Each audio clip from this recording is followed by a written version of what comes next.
Hello, and today we'll continue with Chapter 2 for Nerus.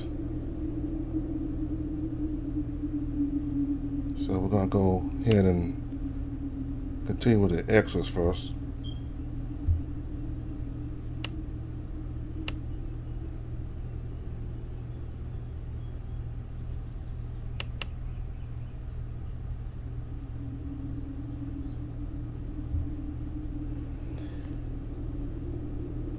A congenital disease that affected a small number of satyrs, or rather, it affected their souls, although it had been monitored by the doctors for decades. By the time of Saxon's tragedy, no advances had been made regarding its origin or cause. The illness affected what the satyrs called the power of remembrance.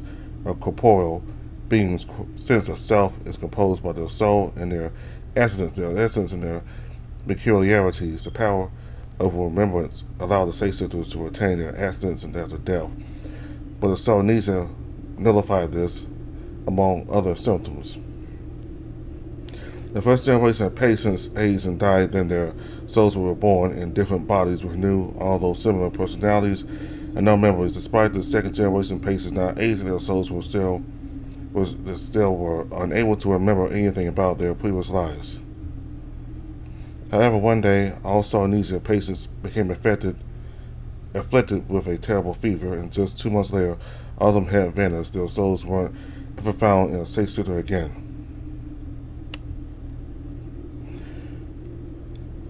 An attack against the Angels, organized and led by Nomino, the objective was to hijack one of the portal facilities and use it to allow an Aeon awaiting on the other side to wipe out the Angel army. Although they initially succeeded, the Angels resorted to blowing up the entire place, forcing the portal closed in the process. Despite this, Nomino considered this operation a success, since they had managed to get rid of some of their enemies without losing anyone from their side. The other satyrs agreed, and morale improved for some time. 2 centuries after the first battle, Nomino mobilized the satyrs in order to execute a plan. Once again, this time looking to create a vessel, he knew that this time it would be harder. The Angels would be better prepared, but the result of the second battle is still shrouded in mystery. So the Angels are really the descendants. What the descendants really are, the Angels.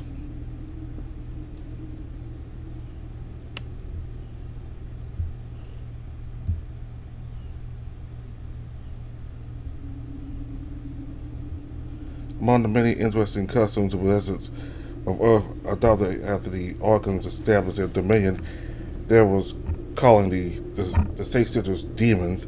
This actually was a very common tactic used by the descendants to counteract satyr influence. No matter where you went, mortals made up their own belief systems to answer the many questions that plagued their existence. This includes equating nouns for certain concepts. The descendants observed that demon was a very common name for evil entities on Earth, so that's why they started calling the satyrs in this case. It was fitting in this case, as many depictions of these demons involved them luring mortals into deals where they sacrificed their soul in exchange of some possible wisdom or temptation, although I will admit this description fitted Nomino better than the other satyrs. In any case, it didn't take long for the satyrs to catch up to this tactic. Perhaps out of frustration, they started mockingly referring to the descendants as angels. Whether the name stuck because they found some tactical value in doing this or out of spite is something I still have to determine. So this is basically like what Saxon's family did.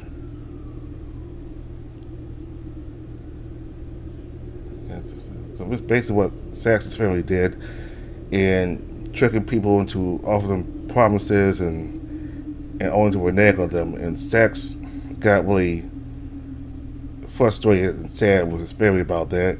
He didn't want to do that no more, so he left the family and went to stay with Nerus.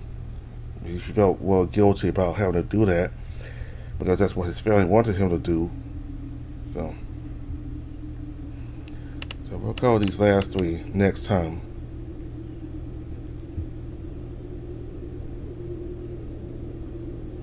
Or maybe not next time, but definitely in the future videos for Nerus we'll cover these.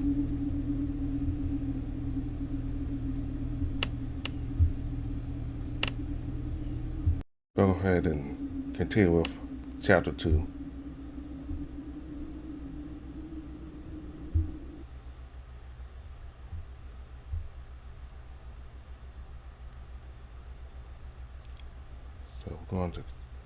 So these 3 records popped up at the end of the last video. So these will continue these records here. So this record will continue Body's story of how he first met Elisa.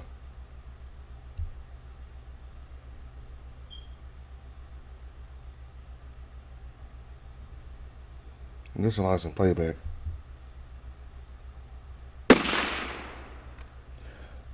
A shot rang out, followed by shattering glass, shouting in the steps of heavy boots. The officers broke into the living room, knocking down a vase off a small nearby table. The water spread through the colorful carpet and splashed on the officers' boots as they came in to apprehend the suspect.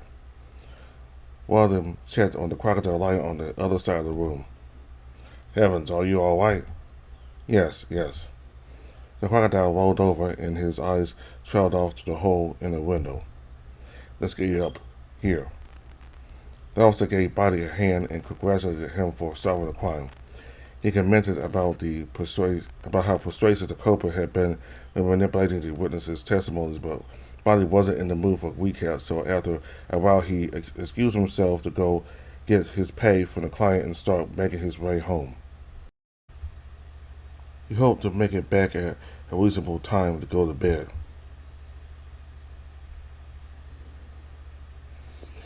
Body closed the door behind him while sighed. He was welcomed by a messy living room. There were crumpled pieces of paper, books, empty bottles, and some tools such as hammers, knives, and rulers scrambled all over the floor. Most of the table was occupied by a mock-up of the crime scene he had been investigating, made with a store-bought mini construction set. The crocodile liked taking notes and creating a visual aid with crime solving from home. Even if he made a mess in the process, hell, I'll just clean it later. That was what he said every time before heading to the kitchen and kicking whatever obstacle lied in his way. He was planning to reheat some chicken he had prepared earlier that day and accompany it with hard bread. Then he'd fall into bed and sleep soundly. After a few seconds, he returned with his plate of food. However, before he could sit down and relax, he noticed an envelope on the ground near the front door. He moved the mark-up just enough to place the plate on the table and went to pick up the letter. He recognized the writing on it. It was from the police officer that gave him reports on Angela's situation. How strange. He usually sends me letters on Mondays. Something must have happened for him to send this to me. After a few minutes, he returned with his plate of food. However, before he could sit down and relax, he noticed an envelope on the ground near the front door. He moved the mark-up just enough to place the plate on the table and went to pick the letter up. He recognized the writing on it. It was from the police officer that gave him reports on Angela's situation. How strange. He usually sends me letters on Mondays. Something must have happened for him to send this to me urgently. And that could only mean a few things. With another sigh, the crocodile took the letter and read through it as he munched his dinner down. It seemed like he would need to tidy his place up after all.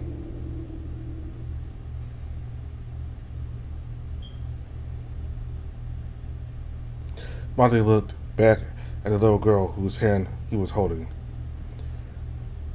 There she was, pouting, gripping one of her backpack straps.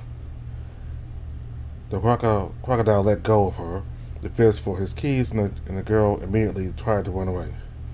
He caught her backpack with his other hand, stopped her in her tracks, and opened the door. "There we go, come in." Lisa tried to free herself from the scaly hand. Unable to do so and unwilling to abandon her backpack, she looked down and did as instructed. She had been like this during the entire trip home. Body had a vague idea of what she was thinking, to escape and make her way back to her house or her mother. The crocodile sighed and nudged her to the living room before closing the door. Hopefully, she wouldn't try to break out through the window or anything in that short amount of time. Thankfully, she remained still, staring at the unfamiliar interior. She appeared interested in the mock-up of the crime scene. It was the only thing Body hadn't had time to clean up before heading out. Forgive the mess. I was solving a case yesterday. No response. Body swore and, taking Elisa's hand, he guided her to the bedroom he had prepared in case something happened to Angela. He had gotten a new bed, the expected furniture, and some toys, such as jigsaw puzzles, miniature hunters, and abominations, and a chalkboard. The detective lamented not being in touch with what little girls liked, and Elisa's lack of reaction made it harder to gauge by how much he had missed the mark. But she had brought her things with her, so in the worst case scenario, she could play with her. But the bedroom did look a bit empty regardless. Buddy intended to buy her more things with the money from his last job. Buddy was discouraged by Lisa's apathy, at least until later that night when she spoke for the first time since arriving to ask her for more meat. Perhaps he couldn't gain access to her heart like her real family, but that was fine. He'd aimed for her stomach instead.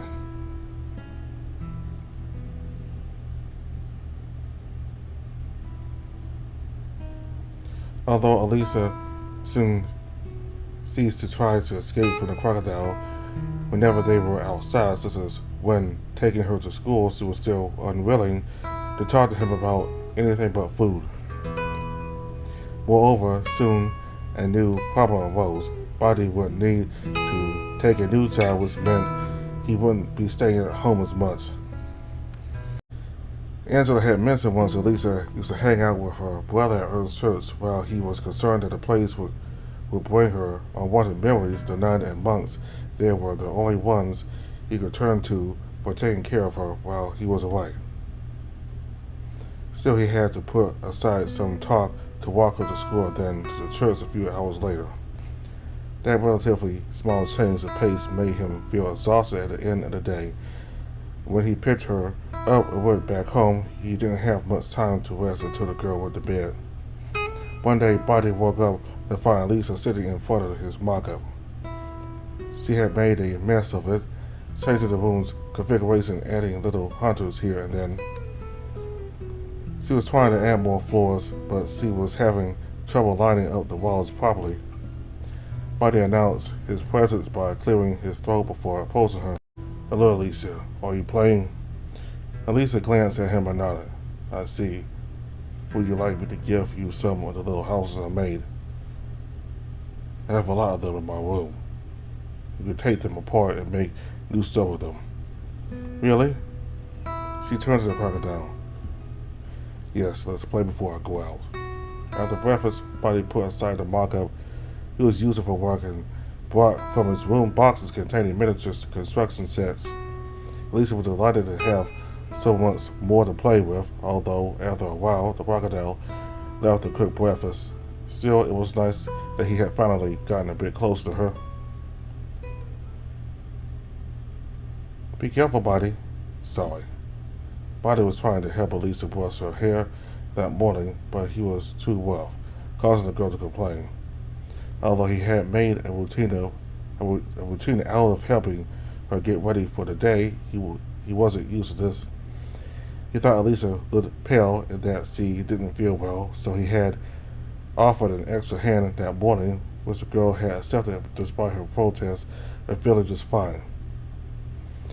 Elisa's vigor and irritation made him question if his eyes weren't playing tricks on him. "I'm so hungry." "Is food all you think of?" Hold still." The crocodile squinted as he lifted some of Elisa's hair with his finger. A few strands lacked her blonde colorization, leaving them white.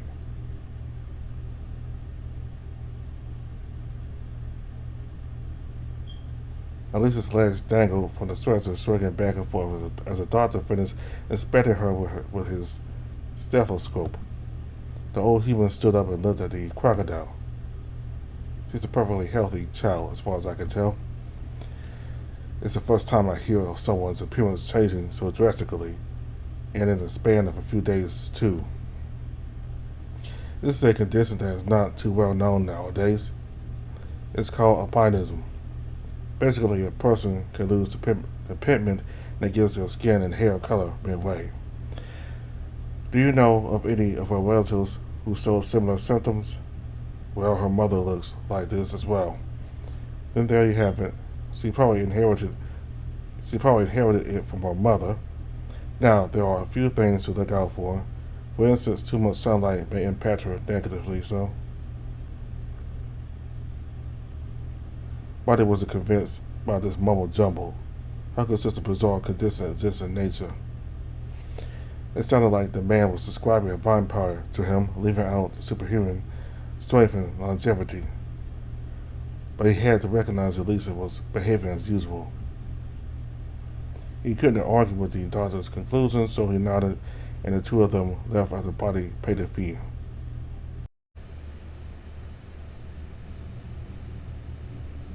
Two years ago,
2 years ago, Angela told Body that her son had died. Elisa around the same time said that her grandpa, father, and David had gone away. Them saying different things in fact until Elisa mentioned that Body knew nothing of her grandparent made this stick with him. Elisa's albinism made her look so much more like her mother, but so Body was now reminded of this. The neighborhood was peaceful except for some dogs barking and servants doing work in the surrounding property's yards. Angela's house, however, was dead quiet. Body fixed his black scarf and looked up at the building. It was exactly as it was 2 years ago. No one else had moved in or seized it. With Elisa's pair of keys in hand, the crocodile unlocked the door and went into the second floor. Gabriel's door was locked, so he simply kicked it out of the way and invited himself in. But they had hoped to learn anything about the man. By a glance, the room quickly extinguished that hope. A fire had taken place here, and the only remaining objects were those that had been destroyed: a bookshelf, a carpet, and a desk. The entire house smelled like dust and stale air, but here Body's nostrils didn't detect anything. A brief search of the desk returned nothing. The books that remained weren't in a readable state. Body gave up on this room and searched the rest of the house. It was in Elisa's former room that the crocodile found something that caught his eye, a diary that she had left behind. Praying for forgiveness, the crocodile opened and started reading through its entries. Elisa narrated her diary adventures with her brother, and most of the pages were only some being dedicated to complaining or fawning over her parents or bad-mouthing a classmate. However, near the end, There were some entries about her catching her grandfather during one of his meetings and strange dreams he had subsequently. After a pause, the crocodile took the diary and put it where he found it, shoving his hands in his coat and tilting his shoulders so they pressed his scarf against his neck, body headed back home. He wasn't going to make Elisa talk about this. He needed another source of information. The bar felt strange at this time of the day. It was still bright outside. Plenty of people passed by the local, and many of the clients were much younger than Buddy was used to. He drank his wine quietly in a dark corner of the building. One at a time announced his contact's arrival as he signaled for him to sit at his table.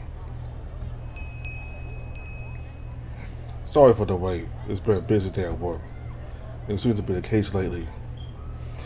People downtown have been agitated as of late. The man sighed as he sat down. So what do you need? Help with one of your investigations.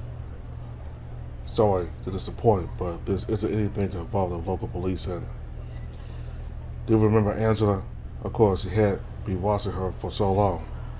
Susan turned, yes. How old is she? Buddy clicked his tongue, claw dancing on his glass lips. She's gone. She passed away 2 months ago. Heart attack. Oh, sorry. Back to our business. What do you know about her father? The police officer raised an eyebrow. His hand moved to the pocket where he kept his cigarettes, only to quickly return to the table. Gabriel White, the fellow, was sort of a celebrity at the police station. He was never found to be involved with anything shady, but he had interesting friendships. How long has it been again? 3 years since he passed away, and 2 since I adopted Elisa. When he was young, he inherited a fortune and never. He continued his father's work, but he also started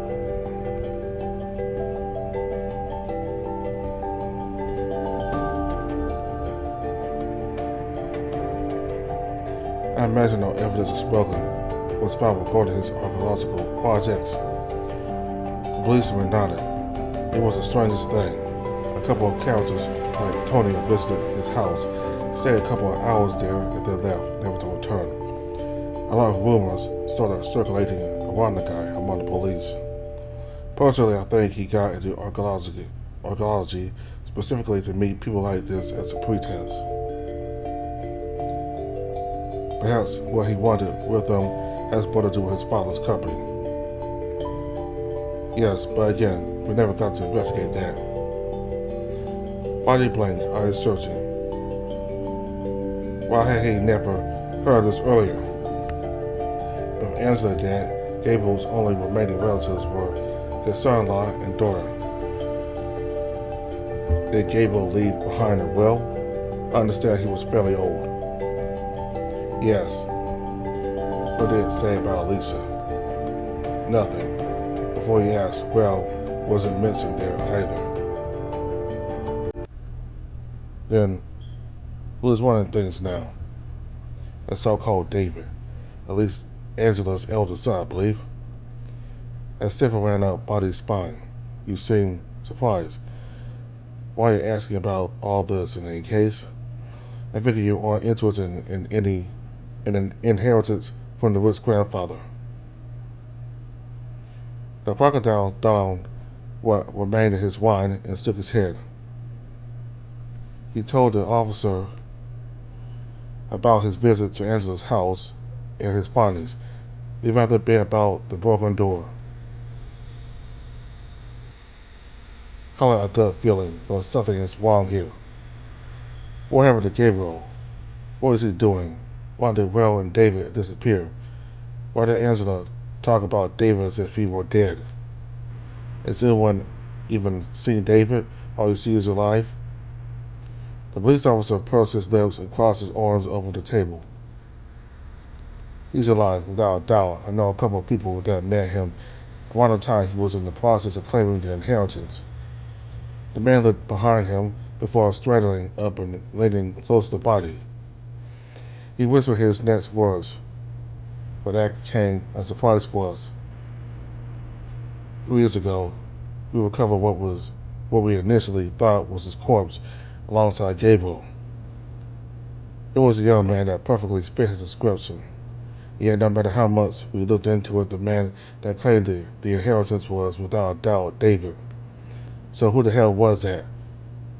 Who did we find alongside Gabriel?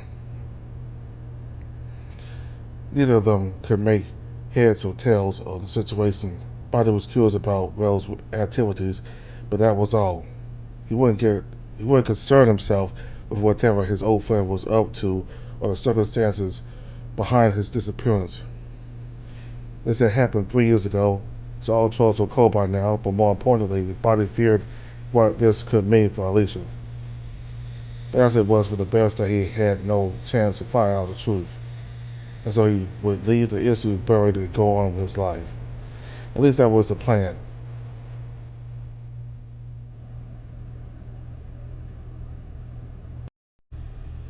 The lost man's vertebrae snapped into place, one by one, as he sat up and stretched his arms. It was a bit early for him to wake up, but a strong smell had pulled him out of his dream while making his stomach rumble all the while. After putting on some long pants and a white t-shirt, he left for the kitchen. There was Elisa, cooking some meat, eggs, and vegetables. Perhaps because of her time at Earth Church, she had gotten much better at cooking. But he was proud but also jealous. He would ask her for some cooking lessons later. Good morning, Bitey. Hi, got to work early today, huh? The crocodile looked over her shoulder to the sizzling meat. The smell and sound alone had him salivating. Yes, just so you know, it's easier to cook when there isn't a mountain standing in the way. Sorry, I'll just watch from a distance. Body leaned against the wall next to the door as he watched his daughter continue her work. By the way, Buddy, I've been thinking of the future. It took the crocodile a second to process the question. Elisa never brought up these kinds of topics. Oh, well, that's normal for your age. What's on your mind? She remained silent as he took the eggs out of the pan and into the plate meant for the Bitey. Then she suddenly turned to him, looking into his eyes. Will you let me come with you for your next job? What for? Do you want to be a detective? Are you sure? She nodded. I admit, I'm surprised. It never struck me that you were interested in that. When growing up, hearing about your job make it sound, how do I say it? It's appealing. Lisa wasn't a terrible liar, but she couldn't make her words sound sincere. Still, what she wanted was obvious. Marty figured that now she was all grown up, she had questions about her family. Well, Lisa shouldn't me again. He wasn't sure about her brother, but considering what he had heard, it was safe to assume he'd be bad news as well. At the same time, just how likely was it that she'd find him? If Bonnie could not do it, then neither should Elisa. But that meant she wasted a major part of her life in a fruitless endeavor if he let her go ahead. I know what you're thinking, Elisa. Listen, I can't guarantee you'll get what you want, understand? I don't know what you're talking about. But I insist, let me be your assistant. Well, I can't just take you with me with zero preparation, right? If you want to come with me, you have to learn how to investigate first. I'll make you read a lot, and in the meantime, think carefully about what you want, alright? This time she did not retort, nodded silently. Shortly after, she finished cooking breakfast, and Buddy helped her to this table. Finalizing playback.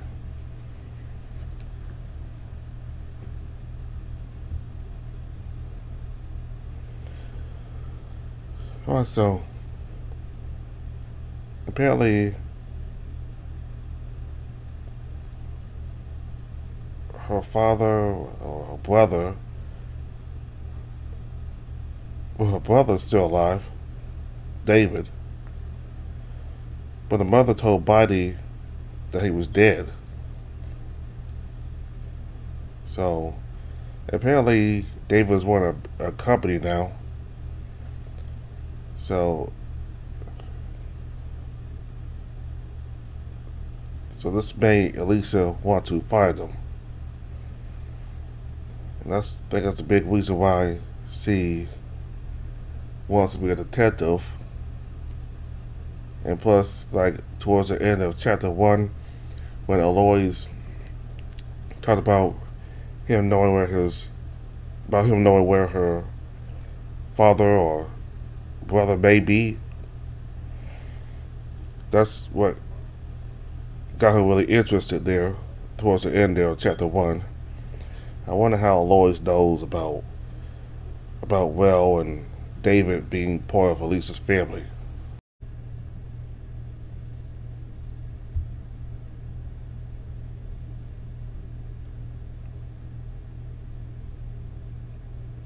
Initializing playback.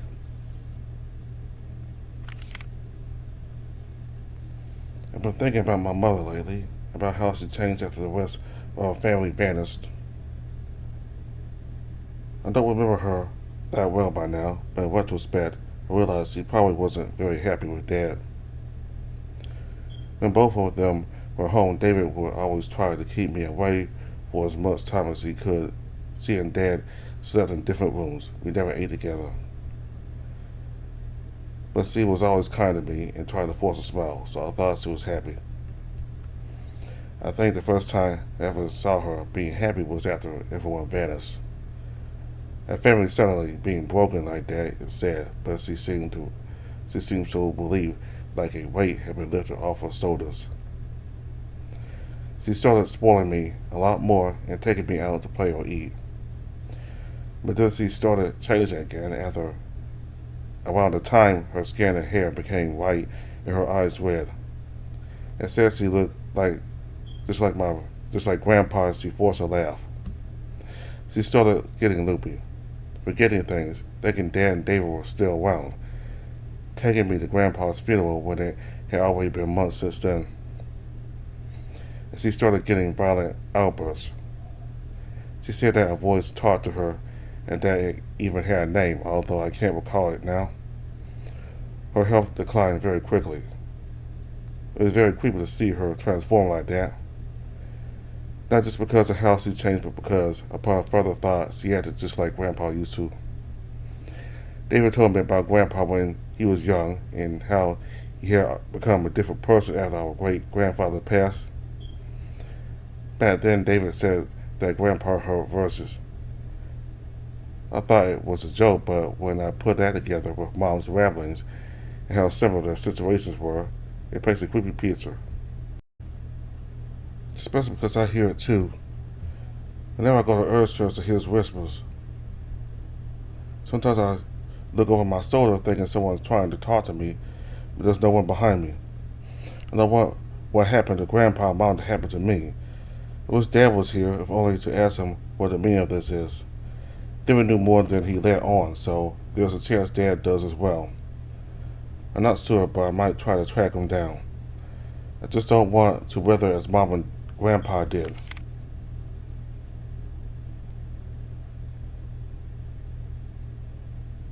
Bidey finally took me with him to solve a case. He picked something he thought would be easy to put some ridiculous conditions like we had to solve it that same day. It was an open and shut investigation once he found out about the resort owner's new will, so we got it done in time. So now he has to fulfill his promise to take me on future jobs. While I'm at that, I've been trying to figure out a way to track Dad down, but it's been so many years that I don't know where to get started. Bidey looked into this as well. Back in the day, it gave me some of his notes. He recommended that I didn't look for David, and I can see why. It's not impossible that he's dead and being impersonated by someone who wanted my grandpa's company. If only I could remember what happened back when he and Dad disappeared. But for some reason, I find it hard to believe that David's alive. In any case, I tried to look into a place where Grandpa's company had been active, and I asked around for Dad there. He might not still be working for them, but it's the only shot I got. Besides, I might run into someone who does know him and can tell me of his whereabouts. Finalizing playback. Okay, so maybe somebody is impersonating her brother David, and that her brother really is dead, but maybe he's still alive. I don't know. It could be either one. And apparently, the family has some kind of history of voices talking to them. Like there was a voice that talked to Elisa's grandpa, and apparently, this voice also talked to Elisa's mother, Angela, and this voice apparently might have caused them to go kind of crazy. And the mother and the father, neither of them talked to each other. They didn't really get along, and they slept in different rooms. So something's going on. They weren't exactly all that close for some reason. So next time we're going to play this video here, and this I assume to continue with Aloys and him being in the church now as a monk. So thank you all very much for watching. Bye.